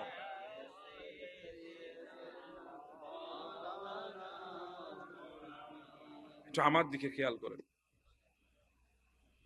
বলছে হুজুর আর পারছি না, এবার হলে কিছু দেন। 24 ঘন্টা তো না খেয়ে আমরা সফর ছিলাম, হুজুর কিছু দেন। আরেকজন কুতুব বলছে বলছিলাম আমাদের সাথে থাকলে কিছু চাওয়া যাবে না, খেতে পারবা না, ক্ষুধা লাগলে বলতে পারবা না, তখন মেনেছিলা কেন? বলে হুজুর অনেক দূরে চলে এসেছে, এখন ছেড়ে দিলে তো মরে যাব হুজুর, আল্লাহর কষ্টে। তখন আরেকজন কুতুব উনি জায়নামাজ বিছালেন, বিছিয়ে উনি আল্লাহর দরবারে দোয়া করেছেন। দোয়া করে জায়নামাজ তুলতে দেখে জায়নামাজের নিচে একটা রুটি। সুবহানাল্লাহ বলবেন না? ওই বান্দাটা রুটি খেলেন, খাওয়ার পরে আবার সফর শুরু। যেতে যেতে আবার 24 ঘন্টা সফর হলো, আবারও ক্ষুধা লেগেছে। হুজুর আর পারছি না, ক্ষুধার জ্বালা সহ্য করতে পারছি না, মরে যাব মরে যাব। হুজুর তাড়াতাড়ি আরেকটা রুটির ব্যবস্থা করে দেন। তখন ওই দুই কুতুব বলছে আর পারবো না বাবা, দুইজনে আমরা দুইবার ব্যবস্থা করে দিয়েছি, এবার তোর রুটির তুই ব্যবস্থা কর, আমরা আর পারবো না। বলে হুজুর ঠিক আছে অসুবিধা নাই, আপনার জায়নামাজটা দেন, আপনাদের জায়নামাজটা জিএন বিছেলে এগোছা রুটি বাইর। ওই কুতুবকে জিজ্ঞাসা করেছিল হুজুর আরেকবার দোয়া করেন আমার জন্য আল্লাহর দরবারে, একটা রুটি চাই মাত্র। বলে আজকে আমি আর আমরা দোয়া করবো না, তোমার দোয়া তুমি করো, তোমার রুটি তুমি চাও, আজকে আমরা চাইতে পারবো না। তখন বলছে ঠিক আছে হুজুর যখন চাইবেন না, আপনাদের জায়নামাজটা আমাকে একটু দেন। যে জায়নামাজটা বিছাই বিছাই নিচে একটা একটা রুটি এনেছেন, ওই জায়নামাজটা হইলো আমারে দেন, আমিও চাই ওই জায়নামাজে বসে কিছু রুটি টুটি আনতে পারি কিনা। বিছালেন জায়নামাজ, বিছানোর পরে উনিও দোয়া করলেন আল্লাহর দরবারে। দোয়া করে জায়নামাজটা বসলেন, দেখছে একটা না দুইটা রুটি। আর একটা জুরি বলি না সুবহানাল্লাহ। ওই দুই কুতুব অবাক হয়ে তাকিয়ে আছে, কিরে বাবা তুমি কে? আমরা দোয়া করেছি একটা একটা পেয়েছি, তুমি তো একবারে দুইটা, তুমি কত বড় কুতুব আল্লাহ না ভালো জানে, তুমি কে? তোমার পরিচয় আমাদেরকে দাও। বলে হুজুর তুমি, আমি একজন সাধারণ মানুষ, সাধারণ পাবলিক, আমি এমন কোনো কিছু না। তখন এক কুতুব জিজ্ঞাসা করছে, ও আল্লাহর বান্দা, তুমি কি কি দোয়া করেছো, দুইটা রুটি একসাথে পেয়েছো? বলে, হুজুর আমি দোয়া করেছি, আল্লাহ আপনার এই দুই কুতুব যার ওসিলায় আপনার কাছে দোয়া করেছে, আমিও তার ওসিলায় আপনার কাছে দোয়া করছি, আল্লাহ আপনি আমাকেও রুটি দান করেন। আমি যায় নামাজ উঠাই দেখি আপনারা পেয়েছেন একটা একটা, আমি পেয়ে গেলাম দুইটা। তখন ওই বান্দা জিজ্ঞাসা করছে, হুজুর আপনারা কার উসিলায় দোয়া করেছেন? বলে, আমরা দোয়া করেছি, আমরা যখন পিরানে পীর দস্তগীরের দরবারে যেতাম, যখন হুজুরের দরবারে ঢুকতাম, ওখানে একজন বদনা ফকির ছিল, যেই ফকিরটা আমাদেরকে পা পরিষ্কার করে ধুয়ে মুছে দিয়ে গৌসে পাকের দরবারে নিয়ে যেত। ওই বদনা ফকিরের উসিলায় আল্লাহর কাছে দোয়া করেছি, আল্লাহ গৌসে পাকের দরবারে যে বদনা ফকির আছে তার উসিলায় দোয়া করছি, আল্লাহ তুমি আমাদেরকে একটা রুটি মিলাই দাও। আল্লাহ আমাদেরকে একটা রুটি মিলাই দিয়েছে। তখন ওই আল্লাহর বান্দা আফসোস করে বলছেন, হায় আল্লাহ, হায় আল্লাহ, আমি কি করেছি? আমি তো সে বদনা ফকির, আমার ওসিলা দিয়ে আমারে রুটি খাওয়াইতেছে, আমি তো আমারই চিনলাম না। তখন তিনি দৌড় দিলেন আমার গৌসে পাকের দরবারে। ইনি নিজেও জানে না গৌসে পাকের দরবারের গোলামি করতে করতে কখন কুতুব হয়ে গেছেন।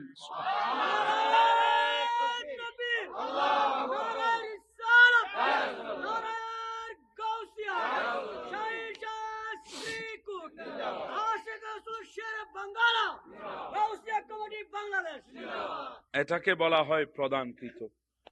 কি কৃত? জি বলেন না, কি কৃত? প্রদানকৃত। আরেকটা বাকি আছে, তিনটার কথা বলছিলাম, আরেকটা বাকি আছে, ওটা আজকে আর বলবো না। আমার ভাইজান চলে এসেছেন, ওনাকে বসিয়ে রেখে আর কষ্ট দেব না। লাস্ট একটা কথা এখানে বলে শেষ করি। আমরা তো অনেকে এখন আল্লাহর ওলিদেরকে জিন্দা মানতে চাই না, আছে না বান্দা? জিন্দা মানতে চাই না। ভারতের জমিন একটা দরবার আছে, কেচৌচা দরবার শরীফ, আপনার নাম শুনেছেন কিনা আমি জানি না।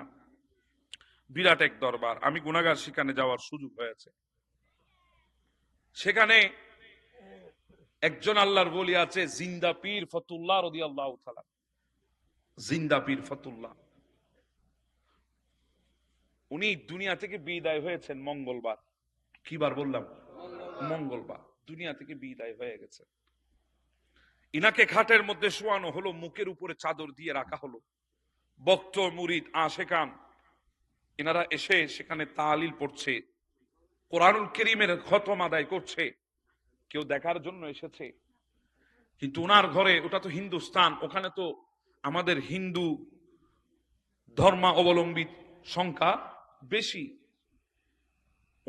ওনার ঘরে যে একজন খাদেমা ছিল, ঘরের কাজ টাজ করতো, উনিও হিন্দু ছিলেন, মহিলাটা। ওই হিন্দু মহিলা রুমের চৌকাটের মধ্যে দাঁড়িয়ে দাঁড়িয়ে দাঁড়িয়ে দাঁড়িয়ে বলছে, মিয়া মঙ্গল মে কেসা মরা হ্যায়। অর্থাৎ ওই হিন্দু মহিলার আকীদা হচ্ছে, ইনি তো আল্লাহর ওলি মানুষ, আল্লাহর মকবুল মানুষ, বান্দা, ইনি কিভাবে মঙ্গলবারে মারা যায়? আল্লাহর যারা মকবুল তারা তো শুক্রবারে না মারা যাবে। কি বারে? জুমাবারে। তো জুমাবারের ফজিলত ওই হিন্দু মহিলাও জানে, আমরা জানলাম না। কথা বলেন ঠিক না? আমরা তো জুমাবার আসলে হাতের মধ্যে মিষ্টির কার্টুন নিয়ে ওই বিয়ের বাড়িতে চলে যাই। কথা বলেন না বাবা, ঠিক না বেঠে? আমরা তো জুমাবার আসলে হাতে মিষ্টির কার্টুন নিয়ে শ্বশুর বাড়িতে চলে যায়। আমরা জুমাবার আসলে বিবাহ শাদীর নাম দিয়ে আমরা ক্লাবগুলো ভর্তি করে হুজুরকে বলি, হুজুর তাড়াতাড়ি করেন, আমাদের বিয়ে আছে, সামাজিক বিয়ে। কথা বলেন না ভাই, ঠিক না বেঠে? ভুল হয় না বাজে কোনো? আমরা সামাজিক বিবাহ, আমাদের সবাইকে যাইতে হবে, তাড়াতাড়ি করেন। অনেকে তো আছে, হুজুর মুনাজাত করিটা দেখে নাই, ডান দিকে যখন সালাম ফিরাইছে বাম হাত জুতার বক্সে। কথা বলেন না বাবা। আবার যখন বাম দিকে ফিরায় ফা একটা মসজিদের বাইরে, আছে না নাই? বাইরে গিয়ে সেলফি তুলে আরো স্ট্যাটাস দিচ্ছে, জুমা মুবারক। 2 রাকাতে জুমা মুবারকই গেছে। কথা বলেন ঠিক না? এই আমাদের অবস্থা। ওই হিন্দু মহিলা, তার আকীদা হচ্ছে মকবুল যারা, তারা জুমার দিন মারা যাবে। তুমি দাঁড়িয়ে দাঁড়িয়ে বলছেন, মিয়া মঙ্গল মে কে সামরা হে। জিন্দা পীর ফতুল্লাহ ইনি তো শুয়ে আছেন, ইন্তেকাল করেছেন, মুখের উপর চাদর। ইনি হঠাৎ চাদরটা টান দিয়ে মুখ থেকে নিয়ে লাফ দিয়ে খাটের উপর বসে গিয়ে বলছেন, কোন দিন মরনা হে। সুবহানাল্লাহ বলবেন। যিনি মারা গেছেন জিন্দা পীর ফতুল্লাহ, উনি উঠে গেছে, উঠে বসে বলছে, আয় মহিলা কোন দিন মরনা হে, কোন দিন মরলে ভালো হয়। তখন ওই মহিলা বলছে জুম্মে কাদিন, জুম্মে কাদিন, হুজুর জুমার দিন মরলে ভালো হয়। তখন হুজুর জিন্দা পীর ফতুল্লাহ বলছেন, যাও তোমরা আজকে চলে যাও, জুমার দিন আসিও। সুবহানাল্লাহ। যিনি মারা গেছেন তিনি উঠে বলছেন, যাও তোমরা চলে যাও, জুমার দিন আসিও। সবাই জুমার দিন আসলেন, হুজুর ইন্তেকাল হয়ে গেল, আবার ইন্তেকাল, দুনিয়া থেকে আবার বিদায় হয়ে গেছে। মানুষজন এসেছে, ওখানে এখন দুইটা দ্বন্দ্ব সৃষ্টি হলো, দুই গ্রুপ হয়ে গেল একটা বিষয় নিয়ে। কারণ জিন্দা পীর ফতুল্লাহ তিনি ওসিয়ত করে গেছেন, ও আল্লাহর বান্দারা, আমি যেদিন দুনিয়া থেকে বিদায় হয়ে যাব, আমার লাশটা তোমরা কবরস্থানের ভেতরে দাফন করবে না। আমার পীর, আমার মুর্শিদ, আমার আকা ওই আশরাফ জাহাঙ্গীর সেমনানি আলাইহি রাহমা, ইনার দরবারে যাওয়ার যে রাস্তাটা আছে, ওই রাস্তার মধ্যখানি স্থানে আমাকে দাফন করবা। কারণ আমি চাই আমার আকা, আমার পীর ও মুর্শিদ ওই মাখতুমে আশরাফের দরবারে যারা আসবে আশিকিন, তাদের কদমটা যেন আমার কবরের সিনা বরাবর রাখে, আমি যেন তাদের কদমটা নিতে পারি। সুবহানাল্লাহ। আশিক মানুষ, আশিকরা তো পাগলামি করবেই। একদল বলছে উনি ওসিয়ত করেছেন, ওসিয়ত মানা কি? জি বলেন, ওসিয়ত মানা কি? অময়সা, হ্যাঁ ওয়াজিব। আর ভাই ওর ডর নখতে পারল, ওসিয়ত মানা কি? ওসিয়ত মানতে হবে, না মানলে গুনাহগার হবেন। মৃত ব্যক্তি যদি ওসিয়ত করে দেয়, ওসিয়ত গুলো কি করতে হবে? যদি শরীয়ত সম্মত হয়। কি সম্মত? শরীয়ত সম্মত। তুমি ওসিয়ত করেছেন আমাকে কোথায় দাফন করবা? জি আন্নমাতে, রাস্তার উপরে। তো আরেক দল বলছেন, বলে না, মুর্দা দুনিয়ার জমিন থেকে যাওয়ার পরে, একজন মানুষ ইন্তেকাল করার পরে তার ইজ্জত কমে না বরং বেড়ে যায়। ইজ্জত কমে না বরং বেড়ে যায়। কেমন বাড়ে? একজন ইন্তেকাল করেছেন মইয়ত, ওনার ইজ্জত জমিন থেকে আসমান পর্যন্ত হয়। এজন্য কবর দেওয়ার পরে ওই কবরের উপরে হাঁটা যাবে না, ওই কবরের উপরে কোনো কিছু বানানো যাবে না। দালান কোটা, ঘর বাড়ি, মেনশন মঞ্জিল, কোনো কিছু বানানো যাবে না। এখন তো আমরা অনেকে আছি কবরস্থান ভাঙি, আমরা বিল্ডিং তুলতেছি, আছে না নাই? এত কিছু আমাদের মাথায় নাই, জায়গা কুলাইতেছেন আমাদেরকে। কথা বলেন ঠিক না? তো যারা শরীয়তের আলেম ওনারা বলছেন না, উনি ওসিয়ত করেছেন, উনি আশেক মানুষ, উনি আশকের মধ্যে পড়ে ওসিয়ত করেছেন, কিন্তু ওটা তো শরীয়ত সম্মত নয়, ওনাকে গোরস্থানে দাফন করতে হবে। কয় দল হয়ে গেল? দুই দল। মাঝখানে আরেকজন আল্লাহর বলি বুজুর্গ মানুষ, ইনি বলছেন, শোনো তোমরা দুইটা কবর খনন করো, একটা কবর এই রাস্তার এক পাশে, রাস্তার উপরে না, রাস্তার এক পাশে খনন করবে, আর একটা কবর ওই গোরস্থানের ভেতরে খনন করবে। এবার জিন্দা পীর ফতুল্লাহকে দুই কবরের পারে নিয়ে যাবা, তিনি যেখানে নামতে চায় সেখানে নামিয়ে দিবা। ইয়া খবর বাসিবার দায়িত্ব হারে ওই তারা নামাতে দে, খবর বাসিবার দায়িত্ব হারে দেবা, মইয়তের খবর বাসিবার দায়িত্ব দে। নিয়ে যাওয়া হলো, আগে সর্বপ্রথম গোরস্থানের ভেতরে কবরের পাশে রেখে দেওয়া হয়েছে ওনাকে। দেখা যাচ্ছে ওনার কোন নড়াচড়া নয়। কেউ একজন বলে উঠলো, হুজুর মুর্দা কি আবার নিজে নিজে কবরে নামতে পারে? হুজুর আর এদিক ওদিক নেব না, আমরা এখানে দাফন করে দেব। ওই মকবুল বান্দাটা, বুজুর্গ বান্দাটা বলছেন, না ওখানেও একটু নিয়ে দেখো, রাস্তার পাশে যে কবরটা খনন করেছো সেখানেও নিয়ে দেখো, যদি ওখানে নেমে যায়, আর যদি না নামে তাহলে তোমরা এখানে এনে দাফন করে দিও। ওই রাস্তার পাশে কবরের কিনারায় আনলো। সবাই কথা বলার মধ্যে যখন মগ্ন হয়ে গেছে, দৃষ্টি যখন সরে গেছে, হঠাৎ দেখছে খাট থেকে জিন্দা পীর ফতুল্লাহ নেমে ইনি কবরের মধ্যে শুয়ে গেছেন। এত জোরে বলি না সুবহানাল্লাহ। ইনি কবরের মধ্যে শুয়ে গেছেন, কবরের মধ্যে শাহিত হয়ে গেছেন। তো অনেকজন বলছে, ওই দেখো জিন্দা পীর ফতুল্লাহ তো কবরের মধ্যে নেমে গেছে। তখন ইনাকে দাফন দেওয়া হচ্ছে। তো দাফন দিতে একটু সময় লাগছে না, কারণ সেখানে বাঁশ আছে, সাটায় আছে, মাটি দিতে হচ্ছে, একটু সময় তো লাগছে। তখন জিন্দা পীর ফতুল্লাহ মুখ থেকে কাফনের কাপড় সরিয়ে ডাক দিয়ে বলছেন, জলদি করনা, জলদি করনা, মেরে কবর মে মেরে রসুল আ গিয়া। আমাকে তাড়াতাড়ি করো, আমার কবরের মধ্যে আমার নবী এসে গেছে। উপরে যে একজন মকবুল বান্দা, বুজুর্গ বান্দা ছিলেন, উনি বলছে খামোশ রহো, তুম মরনে কা সুলুক ভি নেই জানতে।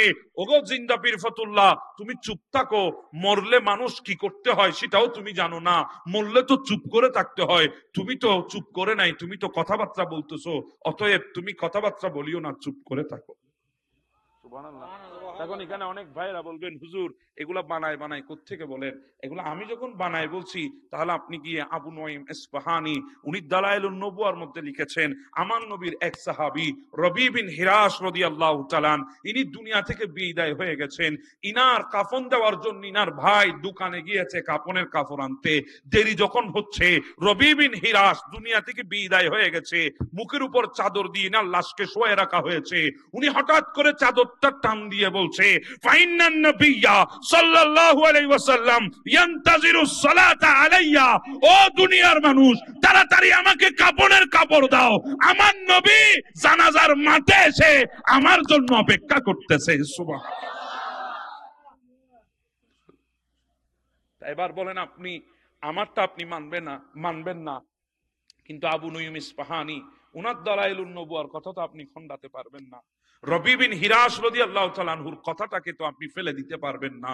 তাহলে বোঝা যায় দুনিয়ার বুকে এমনও কিছু আল্লাহর মকবুল বান্দা আছে যারা দুনিয়া থেকে যাওয়ার পরেও গোটা দুনিয়াদারির সমস্ত বান্দাগুলা, সৃষ্টিগুলার অবস্থা সম্পর্কে ওয়াকিবহাল আছে। কথা বলেন ঠিক না বেঠিক? এটা তো ওনাদের কথা বললাম। আমাদের মতো সাধারণ পাবলিক আমরাও যখন দুনিয়া থেকে চলে যাব, ওই বলছিলাম একটা কথা, আল্লাহর দরবার থেকে রহমতের ফেরেশতা আসবে।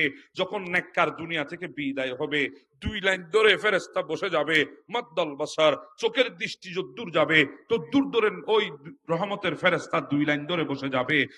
মালাকুল মউত আজরাইল এসে ডাক দিবে, ইয়া আইয়াতুহান নাফসুত তাইয়্যিবা, ওগো পবিত্র আত্মা বের হয়ে যা।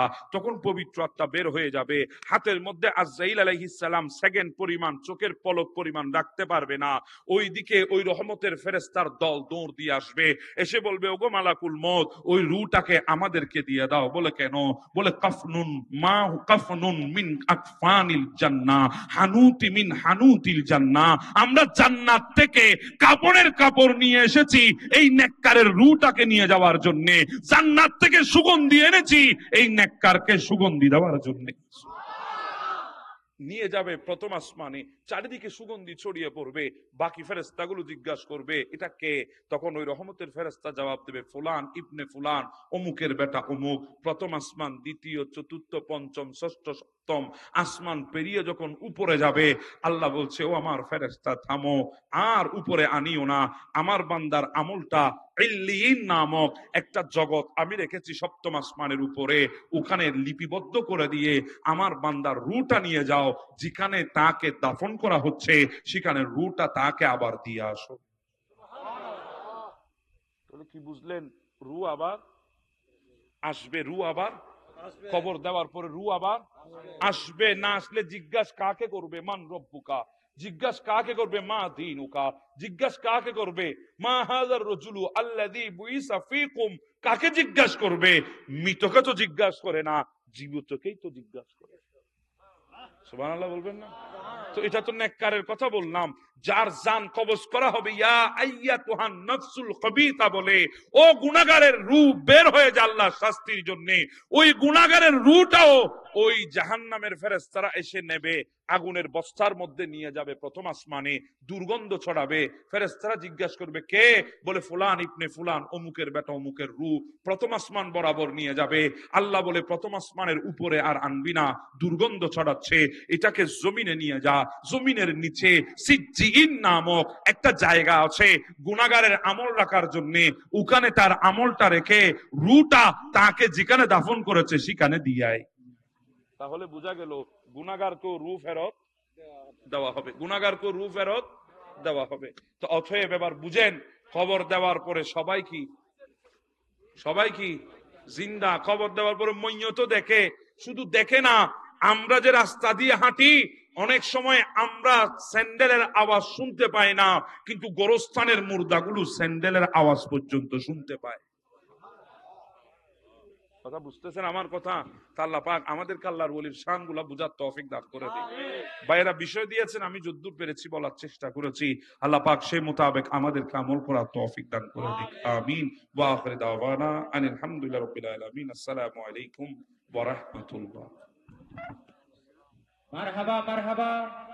এতক্ষণ যাবত আপনাদের সম্মুখে কোরআন ও হাদিসের আলোকে নির্দিষ্ট বিষয়বস্তুর উপর আলোচনা করেছেন পতেঙ্গা তৈরিয়া তাহিরিয়া কেন্দ্রীয় শাহী জামে মসজিদের সম্মানিত খতিব সাহেব সাহেব মাওলানা আকর্ষণের আগমন, বাড়িয়া দরবার শরীফের নায়েবে সাজ্জাদান সিনের আগমন, মোকাররম বাড়ি হুজুরের আগমন।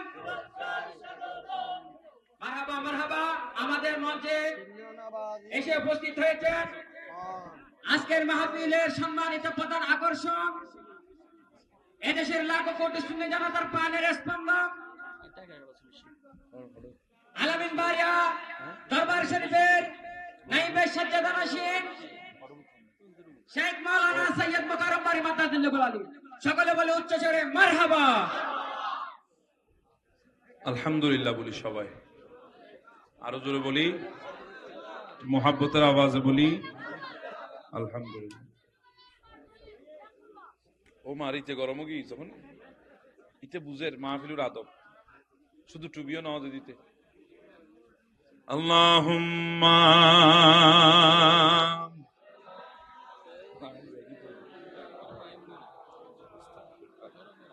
আর সময়